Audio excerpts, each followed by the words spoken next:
Good morning, y'all. I know it's not the usual intro, the little happy intro but it's because, I'm not in the happiest of moods today. I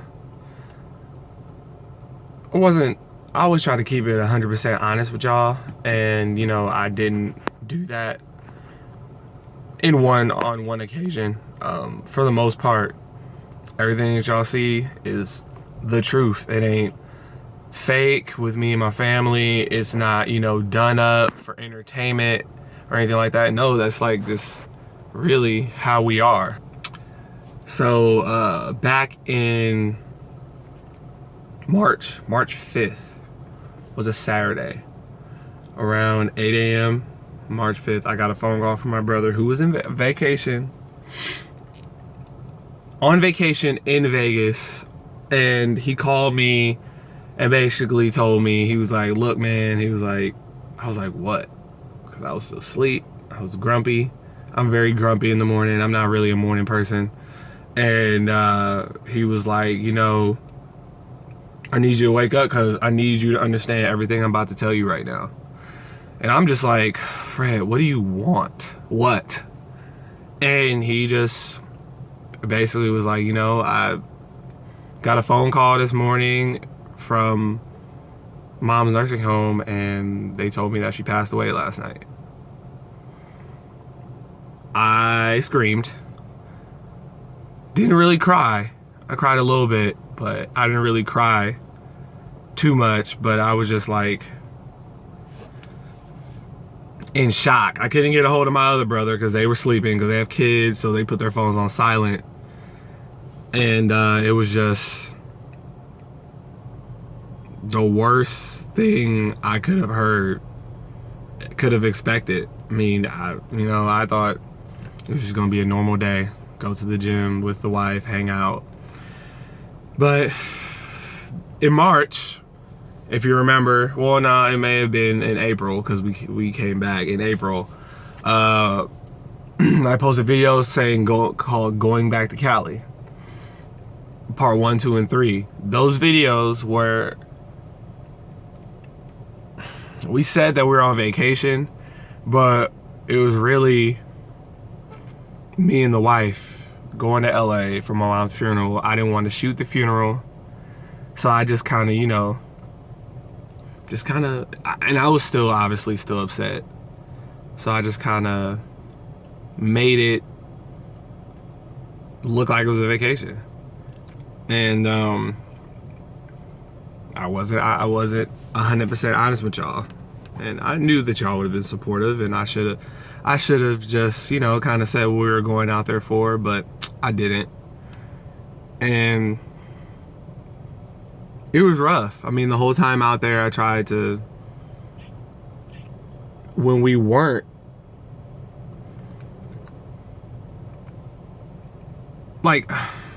talking about funeral stuff or when the funeral was, like, we tried to have a decent time, but it was just hard because all I gotta think about is that I'll never be able to call my mom again. I'll never be able to see my mom again. My mom's gone. And what has me thinking about that now is the fact that today, October 21st, 2016, would have been today, my mom's birthday today. And I would have woke up and called her and told her the same things I usually tell her. I'm like, what's up, young lady, and all this other stuff. How old you turning today? 29. Stuff like that. And just would have joked with her and rapped with her and just talked about just stuff. And I can't do that anymore. Yeah, I did still call her. I'm going to still call her, and I'm gonna leave a message on her phone because her phone's still active. My brother hasn't shut off her phone yet, so her voicemail is still there. That's the only place I can hear her voice now. So I am gonna still call her. I am gonna still wish her happy birthday and tell her how much I love her and how much I miss her. My mom was a big part of my life. She's the reason why I'm even where I am today. She's the person that pushed me to go get my master's. She's the person that pushed me in basketball. I mean, my dad never really was the person to push me to play basketball. My mom did. My mom loved basketball. My dad loves basketball too, but not in the same way my mom. My mom actually loved basketball. She pushed me to play. Outside of my brother, she was the one that taught me, you know, don't back down from anybody. On this court, don't back down from anybody. You fear no one. You back down from no one. And, you know, in college, I wore number 15 because of her. Because her number was 5 when she played when she was younger, and my number was 10 in high school. So, you know, obviously 5 plus 10 is 15. So I wore that to make it feel like she was always with me, even though she contracted an autoimmune disease called Guillain-Barré, which she lost the ability to a lot of her motor skills as far as walking. She couldn't feel the bottoms of her feet. And in my senior year of high school, I watched this happen. I watched her go from being able to walk to not being able to walk. It just went, and it's not like she couldn't relearn how to walk. It was just like every time in her nursing home that they tried to teach her how to walk, it was like something bad happened. Like she got sick or this, or she hurt herself in the rehab, and it was almost like it was not meant for her to walk again.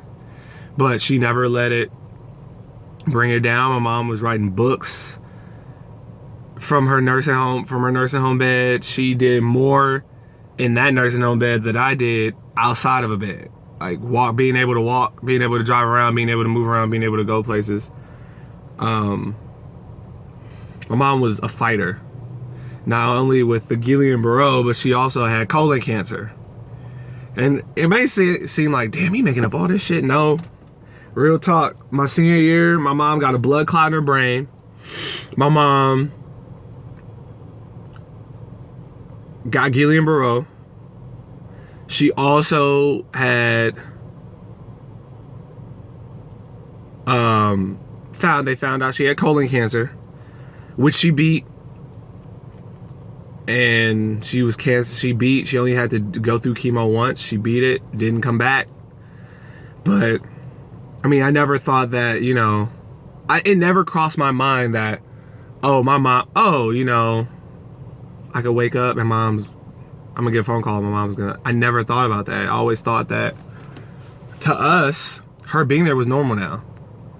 And she was normal, acting normal, didn't let her bring her down. She was always just mom, even from the bed.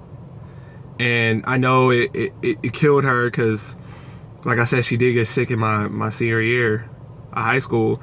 She didn't get to, and as she was getting sick, so she was gradually losing the ability to walk, my mom made it to every single basketball game. Every single basketball game, could barely walk, had to use a walker. She couldn't make it into the gym, but she sat outside of the gym and to where she could still see me play. She was at every game, always throughout life. But in my senior year, she was at every single game. And yeah, I was just kind of, you know, just amazed. And I would even tell them, like, you know, you don't have to come inside if you don't want to. You can sit in the car and I could tell you about the game later, like once the game's over. But my mom is tough. My mom is tough, one of the toughest women I know.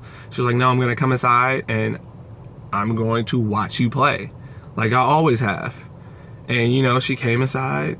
It took her a little bit longer than normal. I would walk with her. I would not rush to the gym to warm up. I would walk with her and make sure she got inside. And I'd warm up last and made sure that she was okay. And she watched me play my senior year, every single game. Did not miss one.